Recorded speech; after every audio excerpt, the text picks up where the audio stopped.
Hello everyone, welcome to study with Trisha.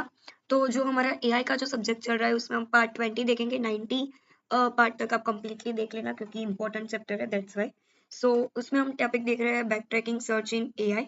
ठीक है, back tracking देखते हैं कि back tracking is a depth first search method. ठीक है, ये जो बैक ट्रैकिंग वाली जो मेथड है वो डेप्थ फर्स्ट सर्च की मेथड है, यूज टू सॉल्व ये सीएसपीएस जो हमारी जो प्रॉब्लम है उसको सॉल्व करने के लिए ये वाली डेप्थ फर्स्ट सर्च मेथड में जो बैक ट्रैकिंग है उसका हम यूज करते हैं।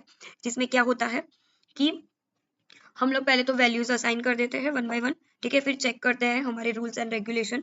इफ कुछ रूल्स में वायोलेटेड आया यानी कि कुछ प्रॉब्लम आई तो हम बैक ट्रैक जाएंगे और फिर देखेंगे कि क्या कहाँ पे क्या तकलीफ है। ठीक है, और फिर मतलब ट्राई करेंगे, चेक करेंगे। इफ कुछ रॉन्ग निकला तो हम उसको डिलीट करेंगे और फिर ट्राई अगेन करेंगे। ठीक है, तो ये होता है बैक ट्रैकिंग। बेसिक स्टेप्स यही है कि पहले start with an empty assignment, फिर no variables are assigned it, पहले हम असाइन नहीं करेंगे फिर। ठीक है, फिर सिलेक्ट करेंगे, फिर कोई वैल्यू असाइन करेंगे, फिर चेक करेंगे हमारे रूल्स एंड रेगुलेशन। इफ कुछ भी कंस्ट्रेंट्स कंसिस्टेंट हुआ तो फिर हम नेक्स्ट मूव कर देंगे, वरना इफ इनकंसिस्टेंट हुआ यानी कि असाइनमेंट जो है हमारा वो कुछ तकलीफ में आया तो बैक ट्रैक करेंगे, अंडो करेंगे और उसके बाद न्यू वैल्यू पे जाएंगे। ठीक है, फिर गोल टेस्ट करेंगे when all variables are assigned and all constraints are satisfied. ठीक है, यानी कि हम इसमें वेरिएबल्स असाइन करते जाएंगे और फिर देखेंगे कि कौन सा सॉल्यूशन फाइंड हो गया है। ठीक है, सॉल्यूशन फाइंड हो जाओ तो फिर हम उसको सॉल्व कर देंगे। ठीक है, फिर बैक ट्रैकिंग की एल्गोरिदम देखते हैं हम लोग कि क्या है। तो पहले तो इफ असाइनमेंट कंप्लीट हो गया तो हम उसको रिटर्न कर देंगे। ठीक है, बट कुछ असाइन नहीं हुआ, ठीक है, तो हम क्या करेंगे? तो हम if value is consistent with assignment तो हम वैल्यू उसको दे देंगे, वरना हम क्या करेंगे, बैक ट्रैक करके फिर उसको रिजल्ट देंगे। ठीक है, सो ये होता है थोड़ा बहुत एल्गोरिदम। फिर मैप कलरिंग तो हमें पता ही है कि क्या है, एबीसी, उसको वेरिएबल डोमेन को हम देंगे। फिर कंस्ट्रेंट्स जो है उसको रीजन के साथ, मतलब जो हमारा रूल्स है वो हम चेक करेंगे, इफ सेम निकला तो फिर डिलीट कर देंगे। ठीक है, सो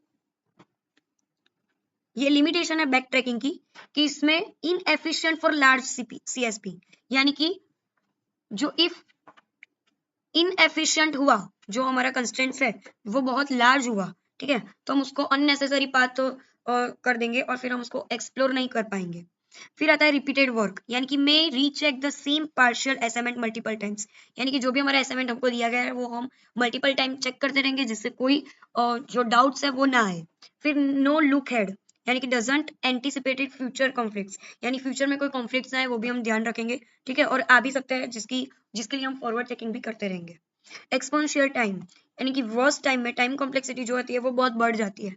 ठीक है, so n variables and d domain size जो है वो वर्स्ट केस में थोड़ा बहुत लिमिटेड वर्जन आ जाता है। ठीक है, मेमोरी यूजेज क्या है कि though small it can grow large in complex problem, यानी कि जब भी कोई प्रॉब्लम कॉम्प्लेक्स होगी, ठीक है, सो मेमोरी यूसेज हमें स्मॉल करना पड़ेगा और फिर कॉम्प्लेक्स प्रॉब्लम होती तो वो थोड़ा लिमिटेशन में आ जाता है। ठीक है, उसको हमें ओवरकम करने के लिए हम फॉरवर्ड चेकिंग करेंगे। कंस्ट्रेंट्स यानी AC3, जो हम एक्ट 3 हमने जो पढ़ा था, कंसिस्टेंसी वाला ना हो तो उसको हम रिमूव कर देंगे, वो हम देखेंगे। या फिर हम हिस्टोरिस्टिक यानी कि मिनिमम रिमेनिंग वैल्यूज देखेंगे, जो हमने देखा था, जो हम 8 पजल या फिर सारी चीजों में हम लोग देखते थे कि जो भी मिनिमम वैल्यूज होगी वही हम फाइंड करेंगे। ठीक है, फिर हम देखते हैं कम्युनिटेटिव प्रॉब्लम इन एआई।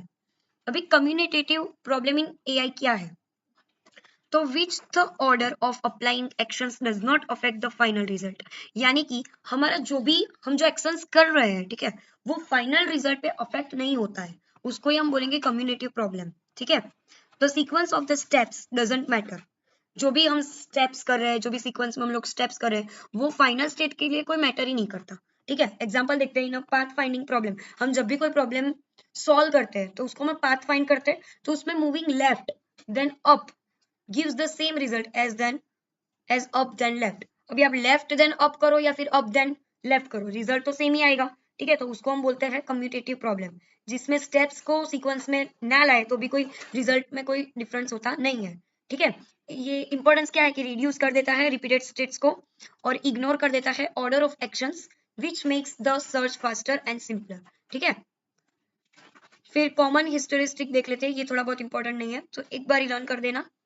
फिर कॉमन हिस्टोरिस्टिक देखते हैं, एमआरवी, जो हमने ऑलरेडी पढ़ चुके हैं। फिर आता है डिग्री हिस्टोरिस्टिक, यानी कि एमआरवी जो है ये मिनिमम रिमेनिंग वैल्यूज जो है ना, उससे जो हम फाइंड करते हैं हिस्टोरिस्टिक वैल्यू, वो हमें जो देती है उससे चूज करते हैं हम उसमें से कि वेरिएबल्स कौन कौन से है that has the most constraints on other unassigned variables, यानी कि उसमें हम देखेंगे कि जो अनअसाइंड वेरिएबल्स है, ठीक है, और जो वेरिएबल्स है जिसमें हमने कंस्ट्रेंट्स यानी कि रूल्स लगाए हैं, तो उसमें कौन सा वाला बेटर है, ठीक है। और हम फोकस कहाँ पे करेंगे, जो वेरिएबल इन्वॉल्व है मोस्ट कॉन्फ्लिक्ट्स में, उसको ही हम ज्यादा फोकस करेंगे उस पर, ठीक है। पासिंग इंफॉर्मेशन थ्रू कंस्ट्रेंट्स, यानी कि कंस्ट्रेंट्स यानी कि रूल्स के अकॉर्डिंग हम इंफॉर्मेशन को पास करेंगे। When solving a constraint satisfaction problem, यानी सीएसपी से हम कोई भी प्रॉब्लम सॉल्व कराते हैं तो we can reduce the search space, ठीक है। तो हम जो हमारी जो सर्च स्पेस है उसको हम रिड्यूस कर देते हैं, क्यों, क्योंकि उसमें रूल्स अप्लाई हो जाते हैं, तो जो हमारा सॉल्यूशन है वो ढूंढने में दिक्कत नहीं आएगी, ठीक है। सो असाइनमेंट्स जो हमारे हैं उसको बनाने से पहले हम लोग ये सर्च स्पेस से ये सारी चीजें सॉल्व कर लेंगे, जिससे हमें उसको हम क्या बोलेंगे, पासिंग इंफॉर्मेशन थ्रू कंस्ट्रेंट्स, ठीक है। यानी इंफॉर्मेशन को हम रूल्स के अकॉर्डिंग हम पास करेंगे। It helps in detecting conflicts early, यानी कि कोई भी प्रॉब्लम आई तो वो पहले ही हमें डिटेक्ट करके बता देगा, तो अवॉइड अननेसेसरी बैक ट्रैकिंग हमारी जो है वो बच जाएगी, ठीक है। तो ये थोड़ा बहुत इंपॉर्टेंट है, पासिंग इंफॉर्मेशन थ्रू कंस्ट्रेंट्स। उसमें दो मेन टेक्निक है, फॉरवर्ड चेकिंग जो हमने ऑलरेडी डिस्कस की है कि हम क्या करेंगे, ठीक है। जो इनकंसिस्टेंस है वैल्यूज उसको हम क्या कर देंगे, रिमूव कर देंगे, ठीक है, इनकंसिस्टेंस है वो। फिर ये सारी चीज हमने ऑलरेडी पढ़ चुकी है कि क्या है क्या नहीं। ये मैप कलरिंग वाला एग्जांपल भी हमने ऑलरेडी देख लिया है। एडवांटेज क्या है, डिटेक्ट कर देंगे सो फेलियर अर्ली हो जाएगा तो कोई दिक्कत नहीं आएगी, रिड्यूस हो जाएगा। डिसएडवांटेजेस क्या है, डिसएडवांटेजेस ये है कि still check only directly connected variables, यानी कि जितने वेरिएबल्स कनेक्टेड है उसका ही हम चेक कर पाएंगे, सारे वेरिएबल्स को चेक नहीं कर पाएंगे, ठीक है। फिर प्रोपोगेटर यानी कि जो एक्ट 3 था वो इफेक्ट करेगा चेंजेस, क्योंकि थोड़ा भी कुछ हमने निकाल दिया इनकंसिस्टेंसी वाला तो थोड़ा बहुत इफेक्ट आएगा, ठीक है। फिर कंस्ट्रेंट्स प्रोपोगेशन देखते हैं, जिसमें क्या होता है, फॉरवर्ड चेकिंग तो होता ही है। It repeatedly enforces consistency between variables until no more reduction can be made, यानी कि हम तब तक रिपीटेडली देखते जाएंगे जब तक रिडक्शन ना हो तब तक, ठीक है। वो वेरिएबल्स के असाइनमेंट्स को through out the network effect करता रहेगा, ठीक है।